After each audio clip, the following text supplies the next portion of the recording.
Bonjour à tous et bienvenue pour ce 13e épisode de notre émission Midnight Cowboys consacrée au cinéma américain. Je suis toujours accompagné d'Axel, mon compagnie, pour parler de films américains, de cinéma américain. Et aujourd'hui, on se tourne vers la frénésie criminelle. Et oui, certes, sur l'épisode précédent, on revenait sur un film un peu plus chaleureux, finalement, avec une atmosphère plus bienveillante, même si une part d'immoralité chez certains personnages. Mais ici, on revient sur finalement le cœur du cinéma américain, en tout cas celui qui nous a passionnés sur nos épisodes, c'est-à-dire la violence, puisque voilà, la violence sur le film dont on va parler est le cœur central de l'intrigue. Puisqu'aujourd'hui, on se tourne vers le film Gun Crazy, voilà, en français, pour reprendre le titre, Le démon des armes, dans sa traduction française. Un film noir qui peut s'apparenter à la série B, très clairement. Film criminel qui est sorti en 1950, réalisé par Joseph H. Lewis, voilà, Joseph sur un Harold scénario. Lewis, si jamais, pour ceux qui veulent le nom exact. Oui, voilà, à part si vous avez la flemme comme moi et que vous voulez dire qu'une seule lettre. Voilà, le réalisateur qui est décédé en 2000, heu qui a réalisé, en fait, un nombre incalculable, de séries B.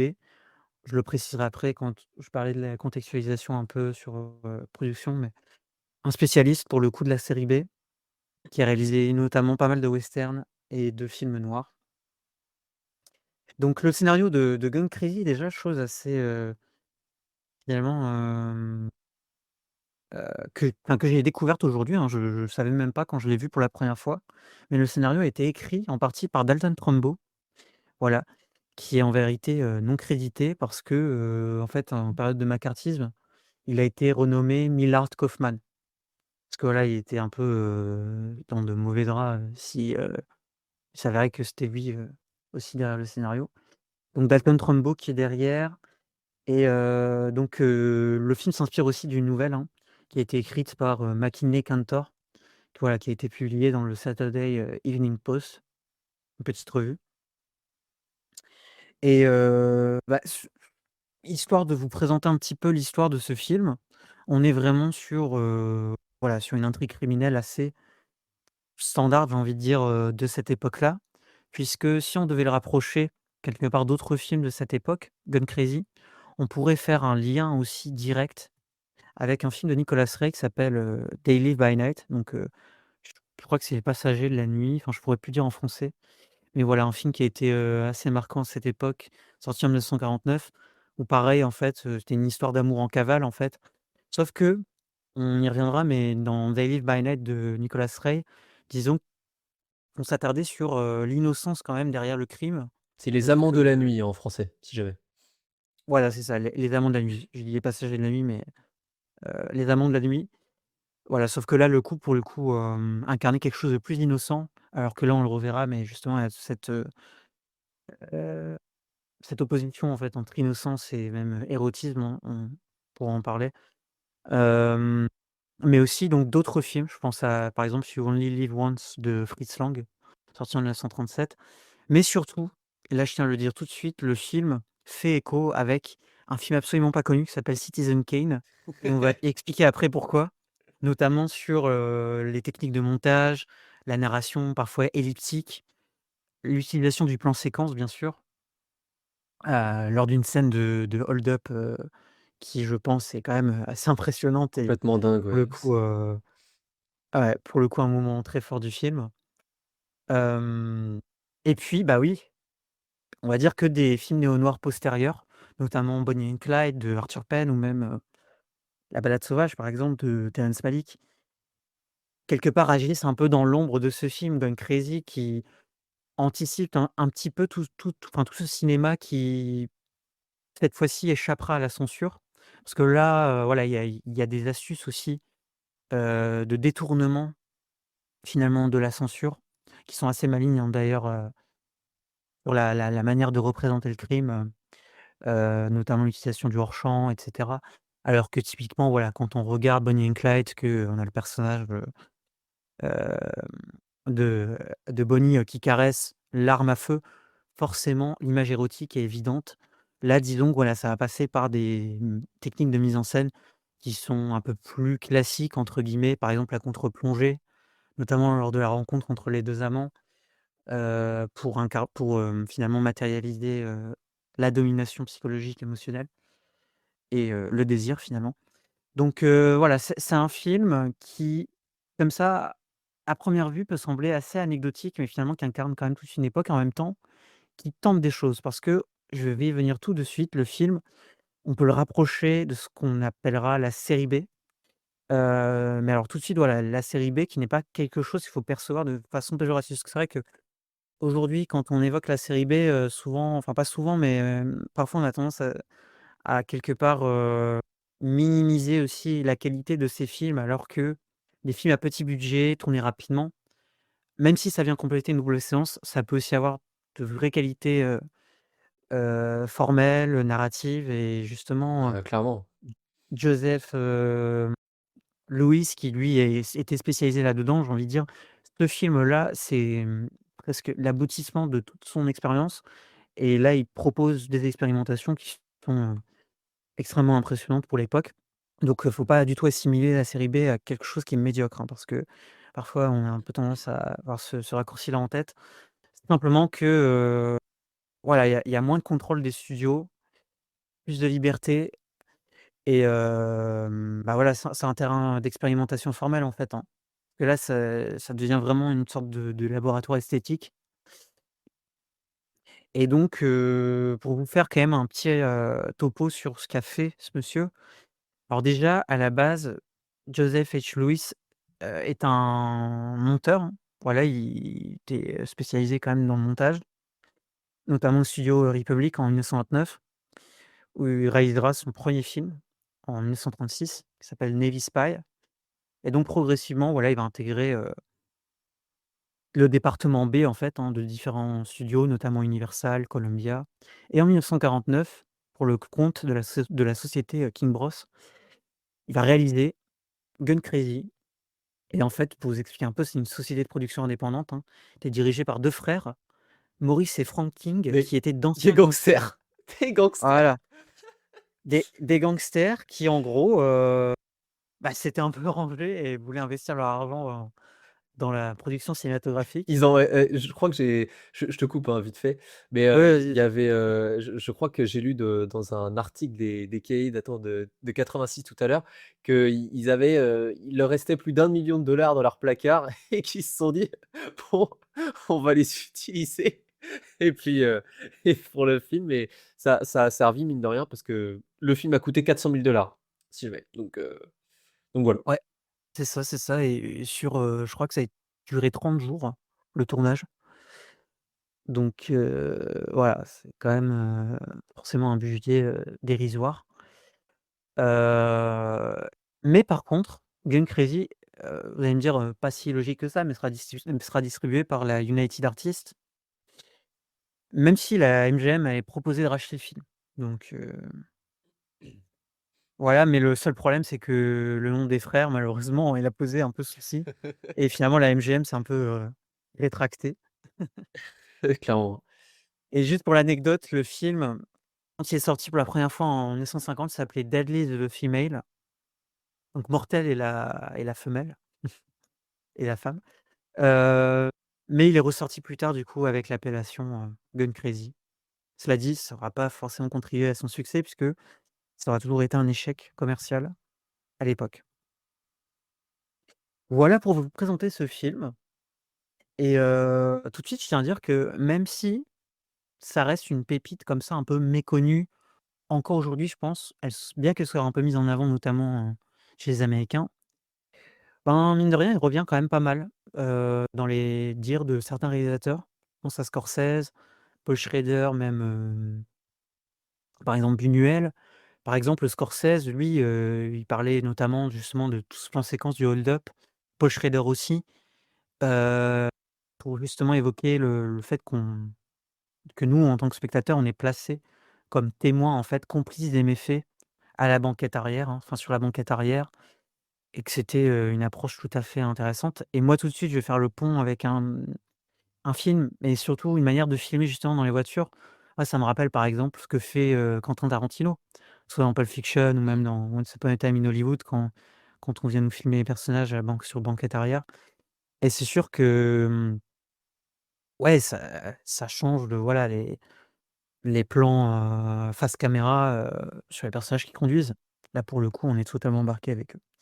Donc, bah, tout de suite, je me tourne vers toi déjà, Axel, pour récolter, bon, tes premières impressions. Je sais ce que tu en as pensé plus ou moins, mais des au moins ce Mmh. que ça à quoi ça t'a fait penser Ouais, et ouais. surtout, toi, quelle est finalement l'idée peut-être principale que tu retiens de ce film, ce qui t'est venu en tête, quoi, devant le film? Bah, ouais.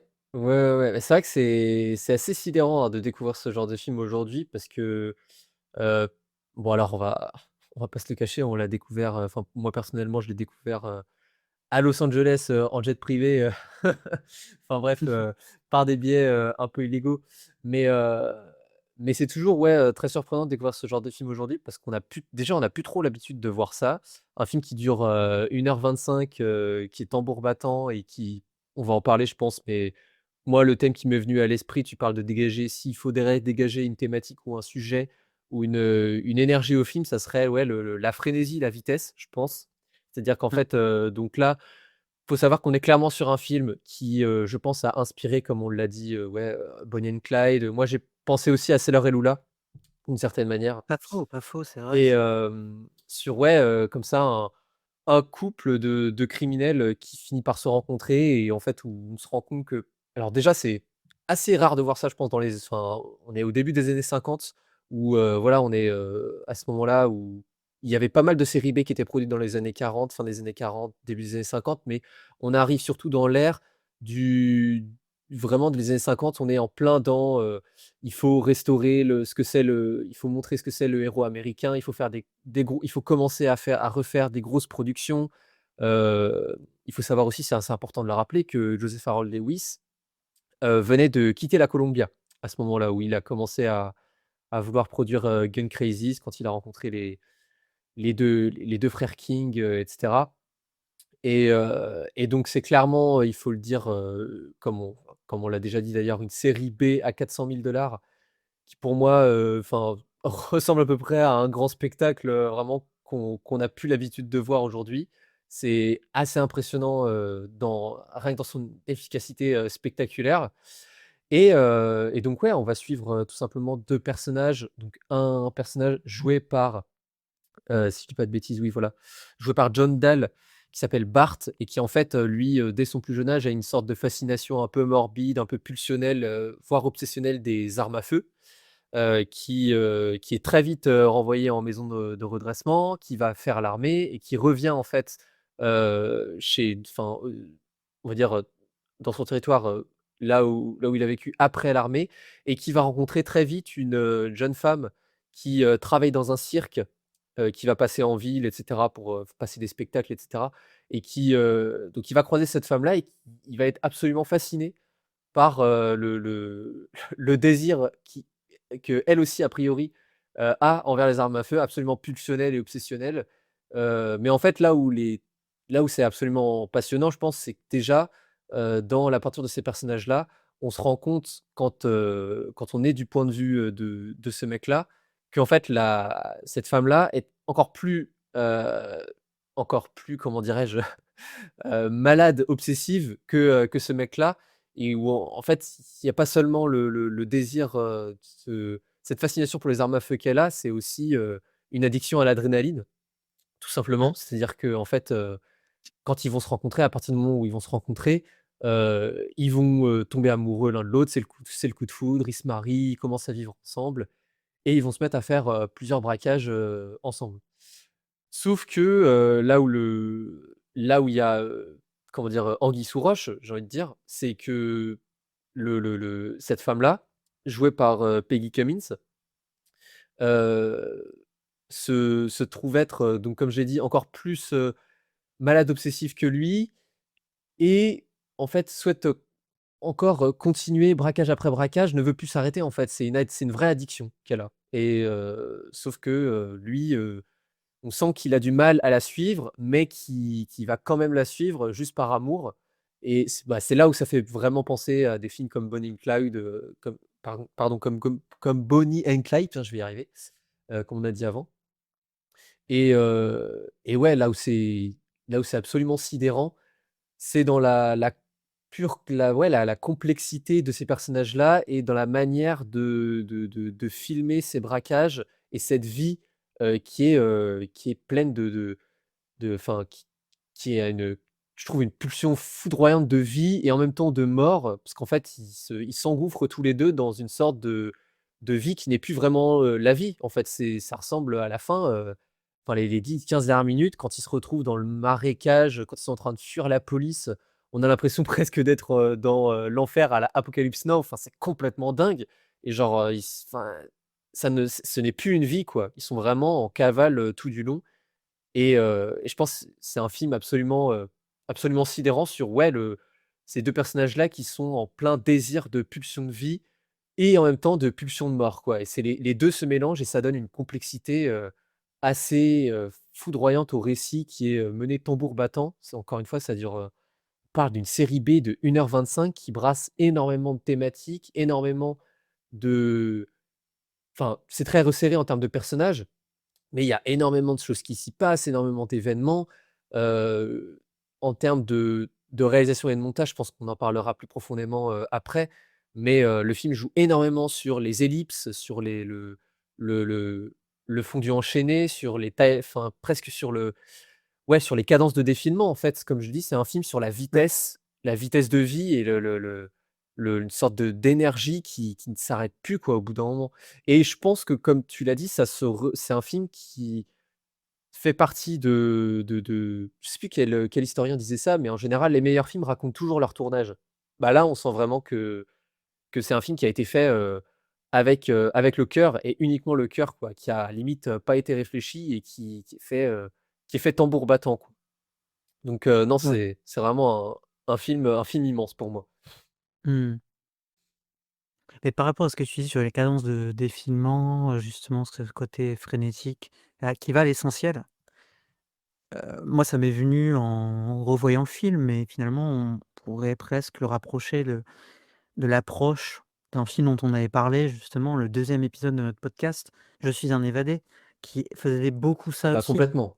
C'est-à-dire, justement, tout ce travail sur les fondus enchaînés, les ellipses avec les unes des journaux comme ça qui s'affichent sur les écrans avec les faits reprochés aux criminels, heu et surtout ce côté, j'ai presque envie de dire un peu procédural, dans le sens où on suit vraiment toute l'évolution des criminels dans leurs différents agissements, qui va de mal en pire, hein. De toute façon, c'est de pire en pire forcément au fur et à mesure, ce qui est d'ailleurs tragique parce que, c'est une pente ascendante que ce soit, enfin c'est une pente ascendante en termes de criminalité, hein, j'entends Ouais, bien sûr. pour le personnage masculin, alors qu'en soi l'autre personnage donc justement, celle donc le personnage de Laurie, elle l'a déjà atteint son pic parce qu'en fait on apprend très vite qu'elle a tué quelqu'un aussi avec, un Mmh. autre homme dans son passé. Donc en réalité elle a déjà atteint justement ce stade-là de la criminalité. Simplement elle le cache, hein, finalement, heu, aux yeux de Bart.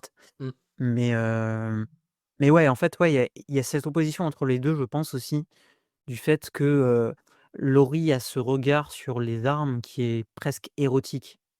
Comme Ouais. tu l'as dit, c'est quelqu'un qui est attiré par, l'arme en tant que source d'adrénaline, comme source, ouais, bah, tout simplement, c'est en fait, elle désire moins l elle désire moins, en fait, Bart comme comme un véritable être que, comme quelqu'un qui est purement violent et qui justement incarne Ouais. ce qui est une arme.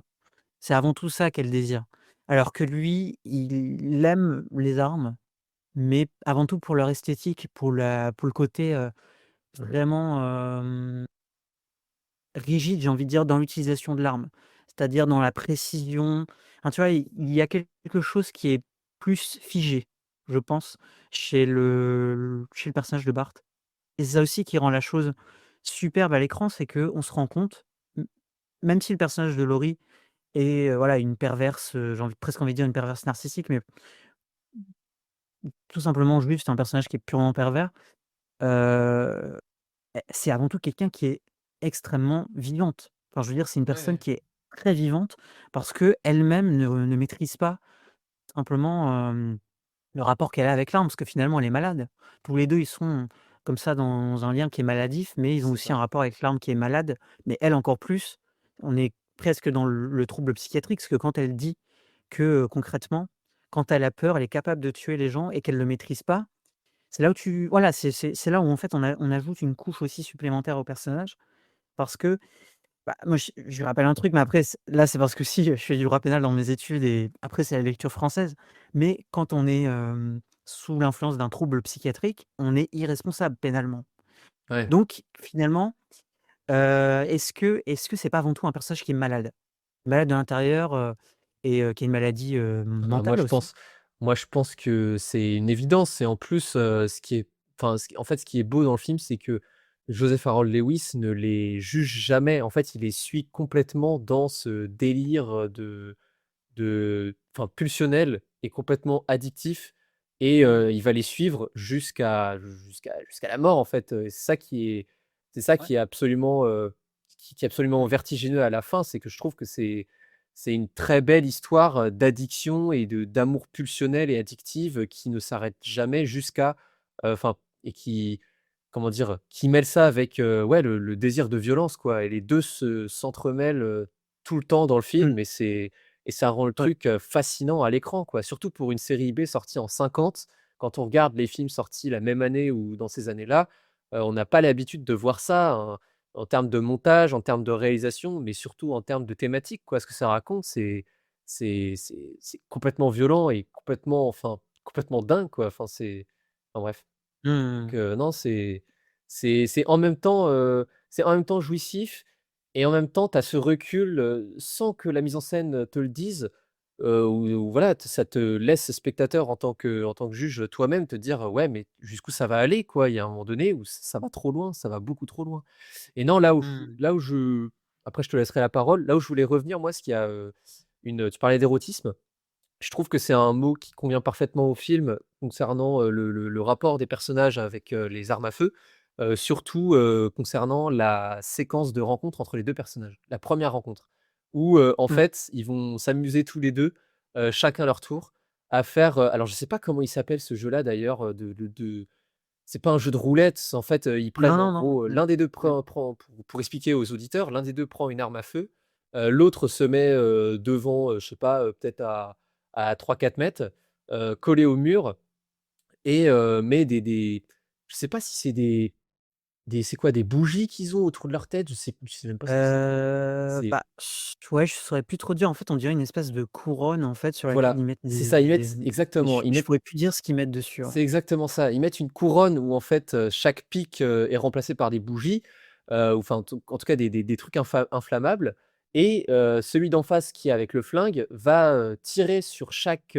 pointe de la couronne pour que, chaque pointe s'enflamme sans, en fait, il faut faire ça sans, devoir, tirer, en pleine tête, de celui qui porte la couronne, quoi et les 2 font ça à tour de rôle et c'est une sorte de en fait, je Lewis filme ça comme un premier encart, en fait, une première rencontre entre les 2, sauf qu'au lieu de au lieu de d'avoir un encart normal, ils se tirent dessus, quoi. C'est Mmh. complètement dingue et genre, quand j'ai vu cette scène-là, j'ai fait: «Beh, oui, c'est vraiment, c'est une sorte d'érotisme mêlé à la violence et à l'addiction aux armes à feu qui est tout bonnement, superbe, quoi» et voir, une scène comme ça, encore une fois, en 50, filmé comme tel, sans jugement et cetera, c'est impressionnant, quoi.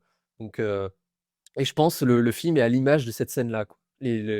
La violence, l'érotisme et la pulsion de vie, la pulsion de mort, tout qui se mêle et qui ne font qu'un, quoi. Parce qu'il y a jamais encore une fois, il y a jamais de jugement, jamais de séparation entre les 2. C'est un truc, purement fusionnel à l'image de la relation entre les personnages, quoi. Donc je te laisse, en dire ce que tu penses de ça et ouais, c'est proprement, fascinant, quoi. Non, mais je te rejoins, c'est vrai que cette scène et vraiment, ouais, l'incarnation de ce que je disais au préalable et de ce que tu viens de développer, hein, sur le caractère érotique du lien fusionnel, en fait, entre les 2 et surtout vis-à-vis des armes, hem et qui passe, encore une fois, hein, dans le cadre de cette séquence, par la violence. Parce que, bah, ce qui excite, finalement parce que oui, là, on est dans l'excitation pure, hein, lors de cette scène-là. Vraiment, on va attiser la flamme comme ça chez l'autre. On est littéralement sur ça, quoi, Ouais, littéralement. c'est littéral. Hem, mais voilà, qui passe par la violence. Est-ce que tu es prêt à quelque part, subir le risque de la violence pour, qu'on soit liés, comme ça indéfiniment tous les 2, Ouais. qu'on soit liés étroitement? Et d'ailleurs, je crois qu'il lui dit, hein, je crois qu'il lui dit même, en fait, quand les rôles s'inversent, il lui dit: «Est-ce que tu aurais pas peur quand même du risque?» Je crois qu'il lui dit un truc comme ça. Mmh. Et ce qui est assez amusant aussi, c'est que du coup, cette scène parce que là, tu parlais de rencard, mais la scène se termine quand même sur, finalement, la proposition de rendez-vous. Parce que je crois qu'il lui dit à un moment, vers la fin de la scène, Ouais. heu heu, je crois qu'il lui demande si elle serait libre lors d'une soirée ou d'un autre truc. Bref, et en plus de ça, bah, voilà, ça lui fait une occasion professionnelle puisque finalement il va travailler après, même si ce sera que très succinct pour, enfin pour celui, qui exploite un peu, justement, tout ce cadre forain. Ouais. Donc non, non, moi j'aime énormément aussi, toute cette séquence et je trouve que le lien de domination-soumission entre les 2 aussi est très bien retranscrit par la mise en scène, hein. Mmh. Mais surtout, je trouve la domination psychologique de Laurie sur Bart, qui parce que Bart, lui qui est spectateur comme ça, qui est en retrait, qui vient sur la scène, mais il est à peine, enfin je veux dire, il est déjà dans le public, que voilà, tu ressens que le type est déjà fasciné parce que, cette figure incarne, hein, donc la figure de Laurie, qui est un peu son alter ego maléfique, mais son alter ego, du moins, sur son talent, Bah, c'est en fait, ce qui est auquel quoi. marrant, ouais, ce qui est marrant, c'est que là, de la manière dont tu en parles, moi, ça me fait penser à et alors là, ça va te faire un immense plaisir que je parle de ça, mais ça me fait penser à Saul Goodman et Kim Wexler, en fait. C'est-à-dire qu'en fait, Ouais, beh, au bout de bien sûr, j'y ai au pensé, hein. au bout d'un moment et moi, ça m'étonnerait même pas, de la part de Vince Gilligan et Peter Gould qui, à mon avis, ont vu un paquet de films noirs avant de faire, Better Call Saul, qu'ils aient vu ce film-là et que Kim Wexler, soit, une itération, de Laurie, en fait. Enfin, genre, vraiment, Ah, ouais. c'est vraiment Non, enfin, mais moi, c'est j'ai l'impression de vraiment voir, une déclinaison de Laurie, mais alors cette fois-ci, c'est en série, ça n'a rien à voir et cetera. Mais, bah, là, de la manière dont tu en parles, c'est vrai que là, je viens d'y penser et à mon avis, il y a une filiation directe, quoi. mmh, mmh. Ah non, mais tout à fait, hein. Puis en plus de ça, comme tu l'as dit, enfin, pour le coup, Vince Gilligan, mais moi je dirais même, bah, en fait, ce qui est marrant, c'est que là, j'allais parler de David Chase qui lui est très fan des films noirs pour Les Sopranos Oui, bah, oui, et dans Les Sopranos, il fait des références, tu Tony Soprano qui regarde Gilda de Charles ouais, Vidor et cetera.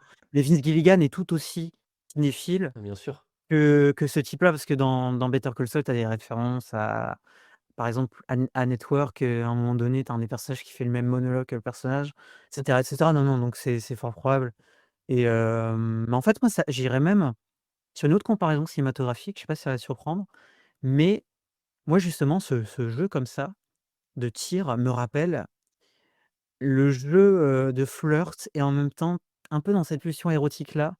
Et pourtant, c'est quelque chose qui est rare avec ce réalisateur, parce que j'ai tendance à pas trop en montrer en général. Mais je vais parler de Spielberg et des Aventuriers de l'Arche perdue entre Marion et Ah Indiana Jones. oui, Quand ils se rencontrent justement, au bar, en fait, je trouve que tu as vraiment ce lien aussi, qui est purement dans l'adrénaline, dans le fait d'aller pousser l'autre dans ses retranchements, jusqu'où tu iras exactement, qui est très amusant. Et bon, sauf que là, je trouve qu'il y a quand même vraiment une certaine tension, hein. Vraiment déjà une grosse tension, entre les 2, qui se joue, une tension à la fois sexuelle, mais en même temps dangereuse. Parce que personnellement, je suis pas tout à fait rassuré sur les tirs. ouais, ouais, non, mais clairement, clairement, c'est complètement dingue. Mais, non, j'aimerais bien qu'on parle aussi de la parce que à mon avis, il y a un truc intéressant à dire sur la la séquence finale, la dernière Oui. séquence, du film. J'aimerais bien savoir ce que tu en as pensé, parce que moi pour info, pour les auditeurs, histoire de vous informer, moi je viens de voir le film, hein, je l'ai vu il y a 1 heure, donc vraiment c'est Ouais. vraiment à chaud. Mais ouais, la séquence finale, moi j'ai trouvé, enfin là, il y a quelque chose qui se passe en termes de cinéma qui est complètement dingue, quoi. Enfin vraiment c'est Mmh. Mais t'en fais pas parce que de toute façon, je comptais en parler. ah oui. Justement pour moi non, non, mais pour moi le film est super intéressant, parce que je trouve qu'il est à la fois dans une perspective un peu, réaliste et en même temps qui s'en détourne. Ah mais Là, je vais vraiment. expliciter un peu mon propos, mais quand je parle de perspective, réaliste, c'est vrai que je peux penser à d'autres films, je pense à des films de Jules Dassin, ou d'autres films noirs, mais plus dans la manière de représenter le cadre social. C'est-à-dire qu'on passe par beaucoup d'environnements différents. On passe même dans le cadre je veux dire, d'une banque, dans des maisons de famille, dans la rue, mais surtout le film a été tourné à la fois en studio et sur de véritables rues. Donc en fait, il y a vraiment cette approche un peu mixte, hein, sur le tournage et en même temps ça s'explique parce que comme on l'a dit, le film a été fait en peu de temps, en 30 jours, donc Ouais, c'est clair. voilà, il fallait aller très vite, quelque chose que fera là je vais encore faire un autre pont, mais quelque chose que fait beaucoup notamment William Friedkin après, justement, le mec qui s'amuse à privatiser un peu Ah mais il y a des liens évidents avec, des rues, il y a des liens évidents avec Friedkin, hein, de toute façon, ça c'est sûr. ouais, Parce que mais notamment, tu vois, genre dans les poursuites, parce que Friedkin, enfin, c'est complètement banal ce que je veux dire, mais quand il fait la poursuite de French Connection, voilà, il va carrément privatiser, enfin pas privatiser, mais avoir besoin d'une autorisation, finalement, il va le faire sans ouais. autorisation parce que Friedkin est un fou et qui est Ouais, ouais, non mais c'est clair. il s'en fout de tout. Ouais, ouais, non mais Il même mais en voilà, dehors, il va pas le ouais, faire. ouais, même en dehors de ça, le fait de suivre des personnages qui sont, obsessionnels, et complètement, enfin comment dire? Engouffrés dans cette obsession et jusqu'à, presque, en mourir et en fait, ouais, voilà, il y a un truc qui continue jusqu'à la mort comme ça, c'est très friquignon ce truc-là. Genre que ce soit dans French Ouais. Connection, To Live and Die in LA où il y a une autre scène de course-poursuite où c'est pareil, on va suivre le personnage dans son obsession et on est avec lui, jusqu'au bout. C'est pareil dans Sorcerer et cetera. Il y a une manière de à mon avis, oui, c'est du Friedkin avant l'heure quelque part, ouais, donc tu as Mmh. complètement raison. Non, mais oui, beh, c'est, vraiment, on va aller on va aller en enfer et de toute façon, pour ce qu'on a fait, pour avoir transgressé les lois et pour être allé contre la société, malheureusement, il y a que la destruction qui nous attend. C'est vrai qu'on avait parlé de Bug, mais voilà, dans Bug, à la fin, ben, c'est pareil, hein. Ce Ouais, sont complètement. les 2 amants qui meurent. Mais, en fait, ouais, pour moi, il y a vraiment ce contraste justement, une approche limite, plus documentaire, en tout cas pour l'époque, hein, pour ce type de film noir, dans la manière de caractériser un peu les différents environnements. Et c'est en partie ce que disait, bah, typiquement Paul Schrader, enfin, quand j'évoquais Paul Schrader, sur la manière de filmer le hold-up. Le hold-up, il est presque détourné de tout effet spectaculaire. Quand tu regardes, Mmh. ça reste vraiment, quelque chose, bon aussi pour détourner un peu les règles de la censure. Justement, avec simplement le personnage féminin qui vient agresser, le policier, enfin qui fait une diversion pour pouvoir partir, mais en soi, on nous filme pas en tant que tel l'acte, du braquage. Ouais. Mais, C'est au spectateur d'imaginer, comment se passe le voilà, braquage, c'est quoi. ça. C'est ça et aussi, bah, juste en fait, moi je trouve qu'il y a une insistance énorme sur les gros plans dans ce film, où finalement, ouais, je pense que le réalisateur aime vraiment ses personnages, quoi. Enfin, je veux dire, Ah oui, complètement. on leur donne vraiment une présence, incarnée à l'écran. Certes, OK, ça reste une image de femme fatale aussi, hein, mais c'est une femme fatale qui, je trouve, est émouvante et toujours, déstabilisante parce que, bah, in extenso, une femme fatale, hein, mais non, qui est vraiment, vraiment, émouvante. Bah, en fait, ils Mais ont du une coup, quand je ouais, vas-y, ouais. vas-y. Non, non, mais t'inquiète, bah, en fait, moi, là, j'allais aligner juste sur le Non, non, mais contraste. juste, OK, bah, juste pour, te puis ensuite je te laisserai sur, sur l'autre versant du contraste. Mais juste, ouais, sur cette incarnation des personnages-là, qui du coup sont incarnés à travers l'action qui elle-même traverse le cadre, quoi. C'est vraiment, Mmh. c'est impressionnant, de maîtrise, enfin qu'on ouais, qu'on a plus du tout l'habitude de voir aujourd'hui, quoi. Savoir faire exister des personnages à travers l'action, ce qui est normalement une des bases du cinéma américain depuis, des dizaines et des dizaines d'années, quoi. Mmh. Ouais, puis, bah, particulièrement dans ce film, moi, je trouve que toutes les scènes de fuite et non pas de poursuite, hein, forcément, parce qu'on nous filme plus des la plupart du temps, on est plus confronté à des scènes de fuite que sur la poursuite en elle-même. Alors et à un moment donné, si également, hein, on va concrètement voir la poursuite par les autorités, mais je trouve que tous les passages de fuite sont quand même assez remarquables. Et pour le coup, même à la revoyure, je suis assez stressé devant. Ouais, franchement, ouais. Heu et pourtant, en fait, c'est tout le paradoxe du film parce que comme tu l'as dit, on est sur quelque chose qui est très effréné, qui est frénétique, mais je trouve que les actions criminelles sont filmées simplement et ça en Ouais. fait une qualité. Parce qu'en fait, on a le temps de vraiment comprendre comment le geste se décompose, comment chaque action interagit avec le cadre.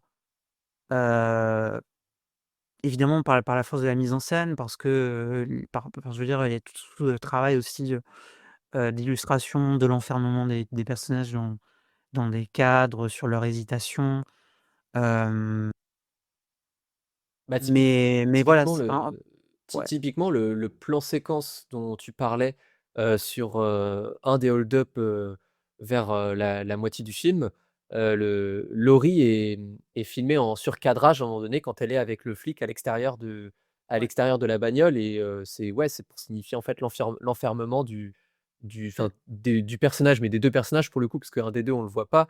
Mais à ce moment-là, on imagine le braquage et on voit le personnage qui est enfermé dans bah, pour le coup, le cadre de la fenêtre à l'extérieur de la voiture, alors qu'après elle met un coup aux flics et elle avec son mec, rentre dans la voiture et se barre, quoi. Mais ouais, du coup, c'est exactement, ce que tu dis est illustré par cette scène-là, ouais. Mmh.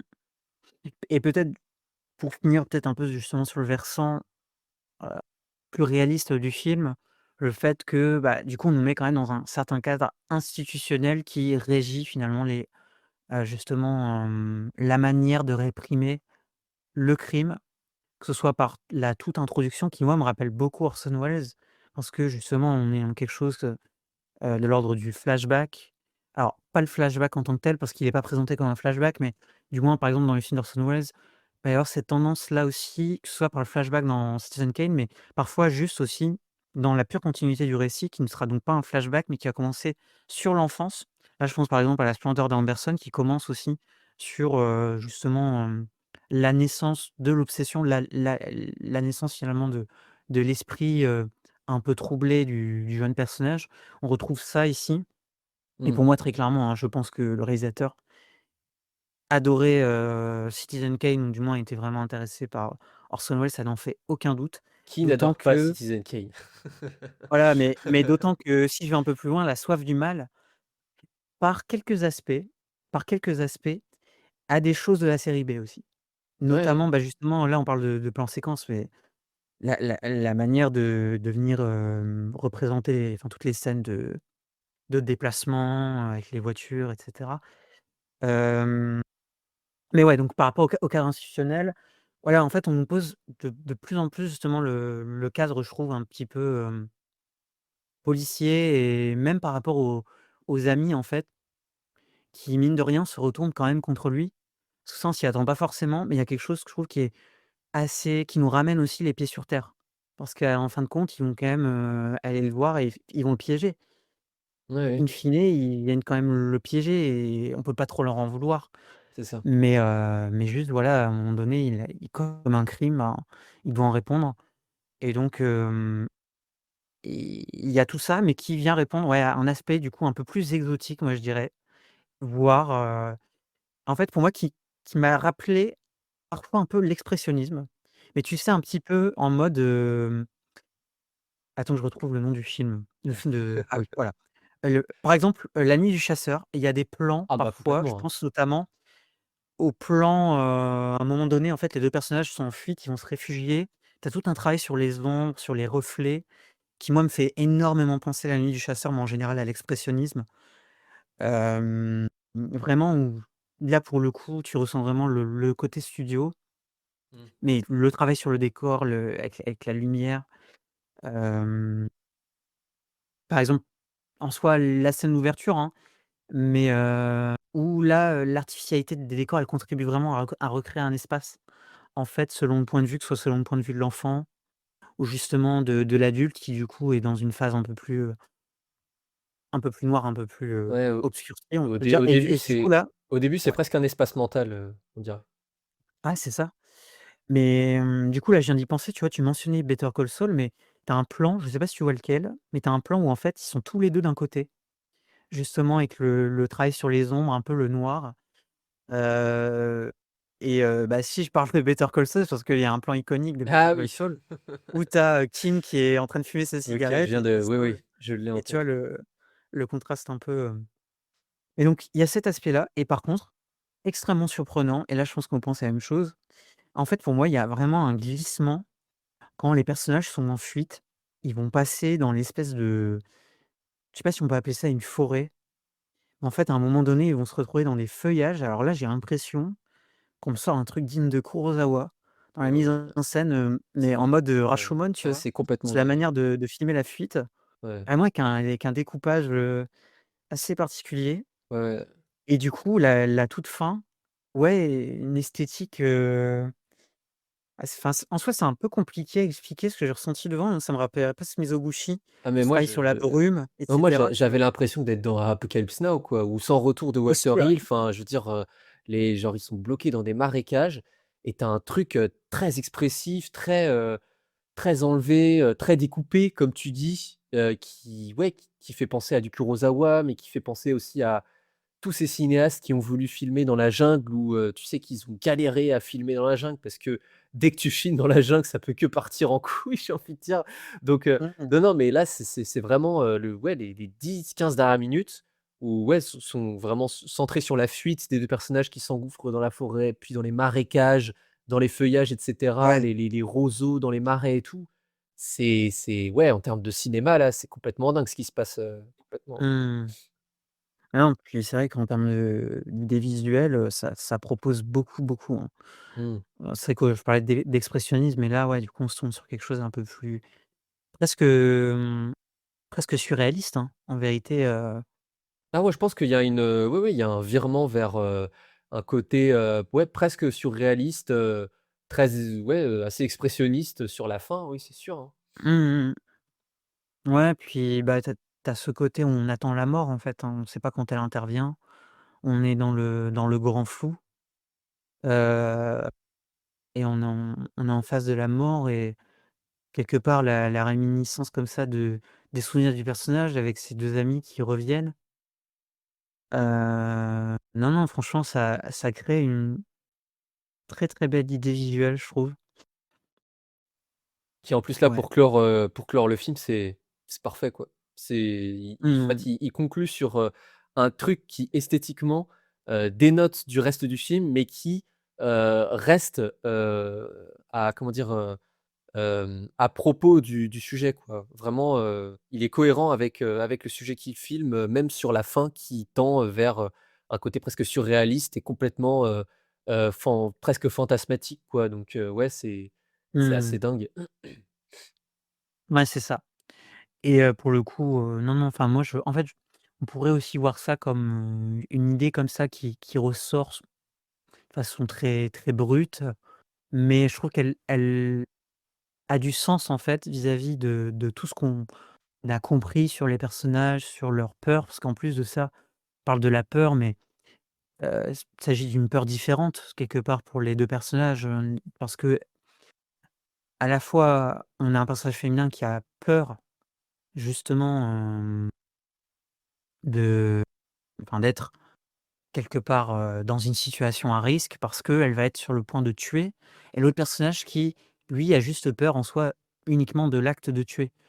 Qui ne veut pas tuer, Mmh mh. qui se retrouve être criminel sans le vouloir parce que mine de rien, il reste quand même coauteur, hein, qu'il le veuille ou non, mais il est même pas complice. Enfin si, en soi non, il est pas auteur, mais le truc c'est que voilà, la frontière entre coauteur et complice, elle est un peu floue, Et il y a un même truc s'il a pas tué. il y a un truc qui est très maîtrisé en termes de mise en scène tout le long du film, c'est qu'en fait cette femme-là, Laurie, elle a un enfin, en tant que personnage, j'ai pas envie de dire, sa fonction, mais son désir pulsionnel, c'est de n'être qu'en mouvement, en fait et la mise en scène, tu as l'impression plus le film avance, plus en fait la mise en scène se colle à, enfin le ouais, à la pensée et au vouloir du personnage de n'être qu'en mouvement. C'est pour ça qu'à la fin, en fait, Mmh. elle veut pas se rendre ni rien, elle veut uniquement tuer, elle veut uniquement, fuir, elle est dans la constante, addiction du mouvement, de l'adrénaline, de l'action alors que lui, au bout d'un moment, c'est pas qu'il en a marre, mais c'est que, ouais, comme tu dis, il veut tuer, il ne peut pas franchir cette barrière-là, en fait, tout simplement. Donc Mmh. alors qu'elle, bah, elle peut et elle veut même. Donc et Mmh. la mise en scène Bien sûr. suit, encore une fois ce point de vue-là, sans, prendre de distance avec ça et c'est fabuleux, ouais. Mmh. Ouais, lui, il est plus dans une attitude passive, finalement. Elle, dans Ouais, une c'est ça. attitude proactive, très clairement. Lui, voilà, il est en fait, moi, je dirais même, il est un peu caractérisé comme un inadapté. Hein, c'est-à-dire que dès l'enfance, il est marginal, fasciné par les armes, mais quelque part, il est traité marginalement. Il est incapable de se conformer à une vie normale et à côté, on a l'anarchie qui est incarnée, quoi, Ah qui bah, refuse complètement, toute ouais. l'autorité, qui refuse le travail, la stabilité, la morale et du coup, tous les 2 ils forment un couple antisocial, quoi, C'est quelque ça. part. En se rejoignant, presque, anti-américain, hein, parce qu'ils refusent le travail, ils refusent la famille, ils refusent la loi. Mmh. Ah ouais et en plus tu as ce qui est drôle, c'est que c'est en même temps anti-américain et en même temps, ça reste le truc le plus américain au possible parce que on est sur un récit où on suit 2 personnages qui sont accros aux armes à feu, à la base. Donc Oui, bien sûr. tu te dis: «C'est vraiment, l'Amérique dans toute sa splendeur, aujourd'hui». Clin d'œil, hein, vraiment ça pourrait faire un beau parallèle avec ce qui se passe en ce moment, aux États-Unis. Mmh. Mais franchement, oui, oui, c'est en même temps enfin pas pro-américain, mais très américain dans les thèmes et en même temps, dans la trajectoire des personnages, effectivement, c'est contre, c'est contre, le cinéma américain à venir des années 50 ou en tout cas presque, c'est-à-dire, contre la stabilité, contre Mmh. contre tout ce que les valeurs américaines ou pro-américaines, promeuvent, hormis le truc des armes à feu, c'est contre ça, quoi. Donc ouais, c'est absolument fascinant comme objet, je pense, Mmh. D'un autre côté, on pourrait peut-être y voir une critique implicite aussi, dans la manière de justement d'intégrer les individus qui n'appartiennent pas à une, certaine enfin, qu'on ne peut pas ranger dans des cases, qui sont un peu hors normes Ah bah, il le dit au début, hein. et Au début, le mec je sais plus si c'est le mec de la maison de redressement ou un espèce de juge qui voit le mmh, gamin et il lui dit: «Non mais toi, en fait, tu viens de me dire que tu peux pas faire, sans ce truc-là, mais c'est pas possible en fait, on va te renvoyer, tu peux pas». Il le dit, explicitement, je sais mmh, plus en VO ce qu'il dit, mais en gros la traduction c'est: «Tu ne peux pas, rester dans notre communauté». Ah bah, enfin ça veut tout oui, dire c'est quoi, ça. donc voilà. Bah, ouais, après d'un autre côté, il est un peu embêté parce que, bah, voilà, il incarne, enfin, je pense que c'est La alors je loi, sais plus si c'est le oui. en fait, je sais pas si c'est le juge en tant que tel ou le procureur. En tout Je cas, pense que c'est il le juge. incarne là une certaine forme de, le rest enfin, ouais, restauration de la loi, la stabilité, tout Mmh. ça, alors que lui, bah, c'est tout le contraire. Donc forcément, il lui dit: Eh, «Mais mon petit gars, tu vas pas rester, quoi». en fait, en soi, il a raison dans l'idée où, il faut protéger à la fois la communauté Bien sûr. et tu vois, forcément, on peut pas accepter ce type de comportement-là, mais le fait de le mettre en redressement, Mmh.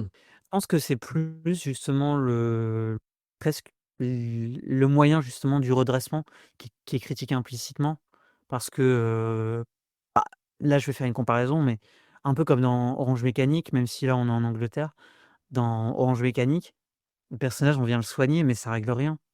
Ça règle Oui. absolument rien et là, c'est un peu ça, c'est que voilà, on l'a mis dans une maison de redressement par rapport justement aux soucis qu'il a avec les armes.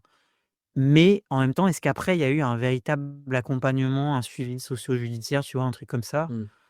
Heu, bah, peut-être pas, mais en même temps, et s'il y en avait eu un, est-ce que ça aurait empêché le personnage de commettre ce Alors qu'il fait? pas ouais, c'est là où c'est très ambigu, mais de toute façon, c'est tout le truc du cinéma américain depuis 100 ans, de toute façon. C'est que en fait, il faut en même temps essayer de garder, l'individu dans son Mmh. individualité même et en même temps essayer de ne pas le ni le soustraire à la communauté, ni le virer de la communauté. C'est un juste équilibre que le cinéma américain, j'ai envie de dire, a essayé de peindre, exemplairement avec John Ford, hein. Mais, voilà, c'est un peu, Mmh. c'est le film, à mon avis, au début, parle de ça, complètement, ouais. Et la plus grande contradiction, quelque part, après ça ne reste que mon point de vue, mais dans cette, façon de justement, réfléchir à la justice aux États-Unis, ça reste l'autorisation des armes et juste le port d'armes, tout simplement. Que le port d'armes, bah, c'est la voie la plus facile, Bien sûr. heu, pour commettre un crime, on va pas se mentir. Et le fait que le personnage puisse détenir des armes et en faire usage après être sorti d'une maison de redressement. Alors Mmh. certes, le temps est passé et cetera, mais le fait est que, n'importe qui peut commettre un crime. Donc finalement, que tu mettes en place une procédure, je veux dire un certain protocole ou un autre, le problème reste le même. C'est C'est que ça. les armes, n'importe qui peut les utiliser, soit pour légitime défense, mais en même temps parfois voilà, tu peux un peu détourner le truc et dire, légitime défense, heu, ce qui fait que parfois on a des erreurs, aussi des erreurs judiciaires. Mais, le fait est que, il suffit de quelque part, tomber sur la mauvaise personne, être au mauvais moment et je sais pas, être tout le coup émotionnel pour commettre un crime et dans ce cas-là, se retrouver dans la merde et c'est ce qui arrive à ce personnage. Alors après, voilà, on peut pas non plus, dire, sa responsabilité, enfin je veux dire, on peut pas le dédouaner de sa responsabilité non plus. Mais, la voie vers le crime est simple, elle est facile. Ah bah, C'est complètement. facile, tu vois, d'aller vers le crime, surtout, quand tu te places dans une situation qui t'est pas favorable vis-à-vis de la société. Donc, moi, de toute façon, cette thématique-là, je pense que tu seras d'accord avec moi, mais c'est ce qui nous passionne aussi dans le cinéma américain parce que, ben, voilà, c'est forcément, source d'énormément d'idées dramatiques. On peut faire beaucoup de choses avec ça, hein. Mmh. C'est pas Clairement. pour rien qu'on a eu, de toute façon, le film noir en général, on a eu on a eu pléthore de films qui en traitent extrêmement bien Mmh. et et puis voilà, non, enfin moi j'aime vraiment énormément ce film. C'est complètement dingue. C'est de toute façon, si s'il y en a qui veulent vraiment le voir, et qui sont allergiques, à l'illégalité, vous pouvez vous blablabla, je vais y arriver. Vous pouvez vous procurer l'édition qui est sortie chez Wildside, il y a plus de 10 ans, en Blu-ray, il y a un coffret magnifique qui est sorti, donc Ouais. voilà. Mais n'hésitez pas, si vous enfin, j'avais envie de dire: «Et si vous aimez les films de braquage», mais ça n'a aucun sens de dire ça, mais juste, franchement, si vous voulez un film qui paye pas de mine et qui, bah, voilà, encore à l'époque était produit comme une série B, qui se définit comme une série B, mais qui en fait se révèle être un immense spectacle et en même temps un réservoir à thématiques, tous toutes plus vertigineuses les unes que les autres, il faut foncer sur Gun Crazy. C'est un must du film noir, c'est en plus de ça, parce qu'on l'a répété encore et encore, mais il faut le redire, c'est une inspiration pour tellement de films. Enfin, je veux dire, Bonnie and Clyde, Sailor et Lula, heu, des séries qu'on a citées avant Rajouter comme Better Call Saul, lequel tu cité? non, mais enfin je disais on peut même rajouter, Tueur né d'Oliver Stone par Oui, oui, exemple. complètement, voilà, c'est exactement. Donc non, non, il faut courir sur ce film-là si vous avez pas peur de vous jeter sur des films un peu, enfin qui datent un petit peu, enfin franchement le film n'a pas pris une ride, quoi. Il est même en avance sur son temps, sur, beaucoup, beaucoup de choses, heu, probablement, enfin surtout formelles, quoi.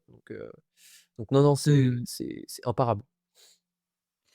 Ouais, non mais je plus sois et aussi on l'a pas forcément dit, mais pour moi les dialogues sont assez brillants. Enfin il y en a pas mal, hein, que j'ai même noté là comme ça, mais, heu, i en fait, il y a même un personnage à un moment donné qui exprime ce que nous on ressent. Bah, je crois que justement, c'est Bart qui nous dit: «Tout va tellement vite, tout est à 100 à l'heure, je m'y retrouve plus» et il y a une autre phrase qui m'a marqué, toujours de Bart, qui dit à l'autre, voilà, il lui dit, «I'm yours, I'm real», donc Mmh. je suis à toi. Ah ouais, non, en fait, c'est elle qui lui dit: «Je suis à toi, je suis réel» et lui, il lui répond: «Mais c'est la seule chose, tu sais, parce que tout le reste, c'est un cauchemar».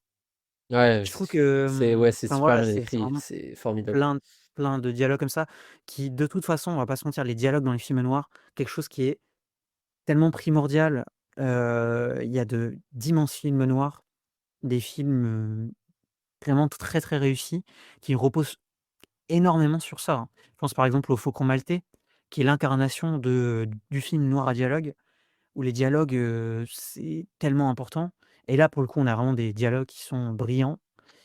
Hem, voilà, je vais prendre aussi un autre exemple, mais on a justement, donc le personnage de Laurie, à un moment donné, qui dit: «Pas de tripes, rien, je veux de l'action» et Mmh. juste, en fait, cette phrase-là, elle incarne le personnage. Enfin, Elle je veux dire, définit le elle lui personnage, donne quoi, ouais. voilà, c'est ça, elle finit le personnage, quoi. Elle a pas besoin d'en dire davantage. Limite, elle peut se taire tout le film. On a tout compris sur elle. Ouais, complètement. Bon, après, évidemment, il faut que la mise en scène, elle suive, mais on l'a dit, Ah bah, tout est su ouais, c'est incroyable. bon, bah, je pense qu'on peut conclure, hein, sur, Gone Crazy. Tout à fait, tout à fait, tout à fait. Voilà, comme l'a dit Axel, n'hésitez pas à aller le découvrir, dispo dans une belle édition chez Wildside. Mmh. Moi-même, je l'ai pas acheté, mais à mon avis, je finirai par acheter. À mon avis, la copie, paraît dingue, ouais, donc ouais. Mmh et de temps en temps, d'ailleurs, je le dis, mais je crois qu'elle est en promo, notamment Black Friday, mais même sur quelques soldes dans l'année.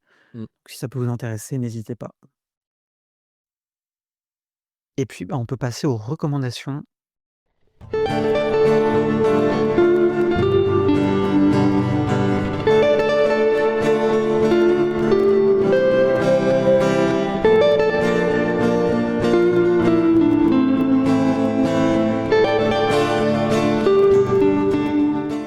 Pour les recommandations, je vais te laisser entamer, Axel et vous allez voir, je vais pas trop changer de registre par rapport au film qu'on a évoqué.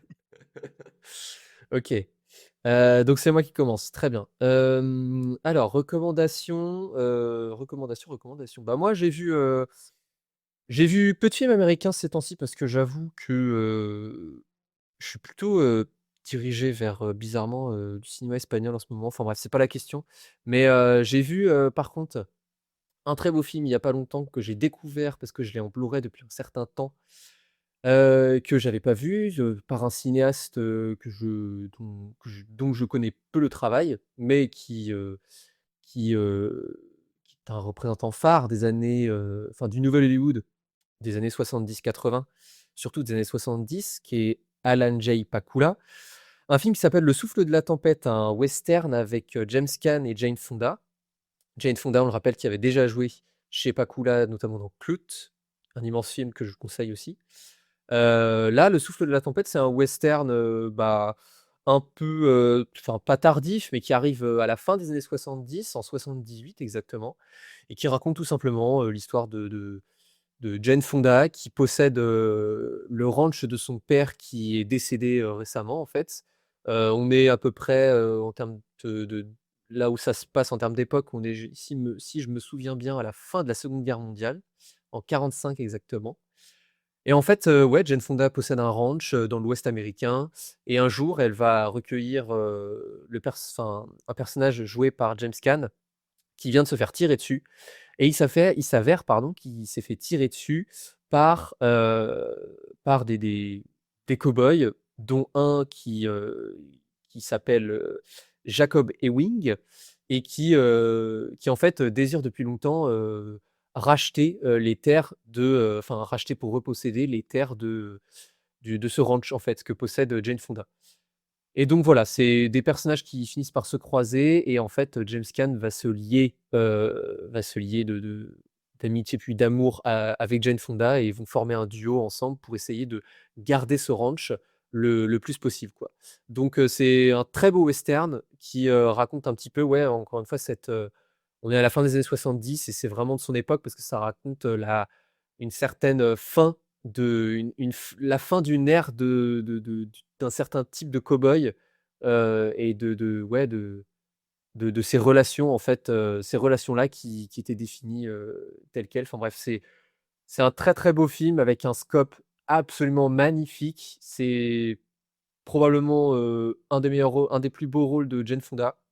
Je trouve que James Caan est un peu en retrait, mais c'est pas plus mal parce que ça laisse place au personnage féminin, joué par Jane Fonda qui est absolument magnifique et qui est, enfin qui encore une fois, on le rappellera jamais assez, qui est splendide, hein. C'est une actrice absolument splendide et qui voilà, qui joue dans ce film absolument formidable. Donc je vous conseille, si vous aimez les westerns, même, tardifs comme ça, fin des années 70, je vous conseille Le Souffle de la tempête. En VO, c'est, si je dis pas de bêtises, Comme the Horseman. Donc voilà, western, très, très beau western, de 78 par Alan J. Pakula.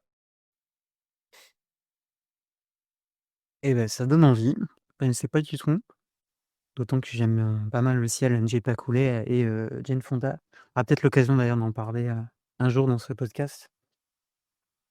Carrément, carrément, carrément. Hem, de mon côté, je vais vous recommander, bon, je suis toujours un peu dans le film noir, voire, thriller psychologique.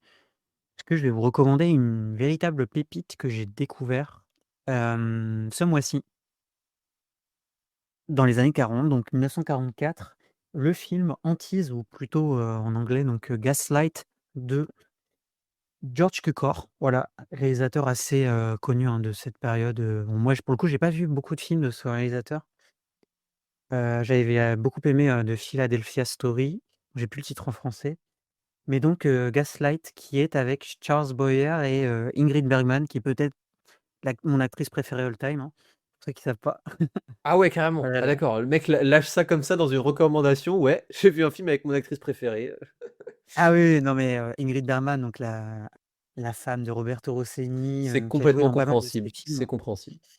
Donc Hantise, qui est un thriller psychologique et bah, tout de suite, Gaslight en fait, c'est marrant parce que l'utilisation de ce terme gaslight vient en fait de ce film et de la pièce de théâtre dont inspiré qu'adapte le film et aujourd'hui on parle de détournement, cognitif en fait, pour désigner en gros la manipulation de quelqu'un en détournant la réalité. C'est-à-dire, en mettant en doute finalement la parole et le point de vue de quelqu'un. Donc, voilà, du détournement, cognitif à une manipulation mentale et donc un film, psychologique qui pour moi aurait pu être signé Hitchcock, très clairement, sur l'intrigue, justement sur la narration, mais même en termes de mise en scène, franchement, il y a plein de passages où je me dis: «Ça me rappelle tellement Rebecca». On n'est pas on est en fait, on est à la lisière du film Le Fantôme. Hem et enfin, pour être honnête avec vous, moi, j'ai passé un moment mais exceptionnel devant, je prends tellement de plaisir devant ce type de film Ouais. et pour faire le lien aussi avec Hitchcock, en fait, Ingrid, Bergman avait joué dans pas mal d'Hitchcock, mais donc ce film rappelle en particulier, le film, avec la séquence de Dali là, dont j'ai plus le nom. Ça va me revenir décidément. Attendez, Attends, qui attends que ça me revienne là. Quel est le film de Hitchcock avec, c'est pas grave, hein, ça va me revenir. Voilà, La maison du docteur Edwards, sorti en OK. 45. C'est un peu le même type de film, en fait. Vraiment où justement Ingrid Bergman elle incarne, une femme qui est un peu, sujette finalement à une, pression psychologique permanente, liée en fait à une affaire qui a été non élucidée parce que je trouve que dans Antise, donc en gros, pour vous expliquer un petit peu, une célèbre chanteuse a été retrouvée assassinée. Le meurtre n'a jamais été élucidé et concrètement la nièce qui est incarnée par, Ingrid Bergman, donc la nièce, hein, de cette femme, s'est enfuie à l'étranger où elle s'est mariée, mais il se trouve que son nouvel époux, qui est un qui est un pianiste, il est un petit peu bizarre, quoi. Hein, il est je sais pas, il a un comportement étrange, heu, voilà, il essaye d'avoir le contrôle sur cette femme, et progressivement, on se rend compte que, bah, il a tendance à la faire passer pour une folle. Donc c'est pour ça, un gaslight, parce que quelque part, il va essayer de manipuler justement, il va essayer de manipuler psychologiquement sa femme Mmh. pour la faire passer pour le problème, alors que peut-être que le problème se situe ailleurs. Donc une atmosphère que je trouve vraiment excellente, superbement mise en scène. On est toujours aussi dans une approche qui est très enfin, qui rappelle, tout simplement, le récit gothique, hein. Je trouve dans la manière de représenter, la demeure, le jeu sur les ombres et extrêmement bien joué, hein. Enfin, il y a une utilisation excessive des gros plans, notamment sur Ingrid Bergman, qui est une actrice, de toute façon, j'ai dit que c'est mon actrice préférée, mais que je trouve tellement sublime. Et qui a une classe, mais juste, monumentale quoi, encore sur ce film Alors je crois qu'il est plus disponible, mais en fait, moi j'ai pu le découvrir sur la plateforme France TV. Donc si jamais vous voulez le découvrir, peut-être qu'il y a encore, je ne sais pas, hein, qu'à voir. Mais voilà, pour moi, on est vraiment sur un thriller psychologique excellent. On peut d'ailleurs y retrouver Joseph Cotton, qui était un habitué, des films d'Orson Welles, hein, notamment, que c'est un de ses amis et qui a eu une immense carrière, hein. Joseph Cotton qu'on voit aussi dans Citizen Kane, parce qu'on en parlait, qui joue l'ami tout simplement, hein, du personnage de Charles Kane. Et donc voilà, je vous conseille franchement Gaslight. Bah, ça donne envie, hein. J'aimerais même peut-être te le proposer une fois pour un autre épisode, mais bon, on y reviendra peut-être. Avec plaisir, tu le sais. Et puis, bah, je pense qu'on peut conclure cet épisode. Carrément, carrément, Ouais. carrément. Si vous n'avez pas Que compris, on vous conseille chaudement de voir, Gone Gun Crazy. Crazy, ouais, forcément, ouais. Vous l'avez vu, on retourne, ça y est, ces derniers mois, on a fait un peu trop de films, de films récents. Il fallait forcément qu'on fasse un bond en arrière de 70 ans, donc voilà. Et ouais, ça mange pas de pain. Ouais, clairement, en plus, vu la qualité du film, là, ça fait plaisir.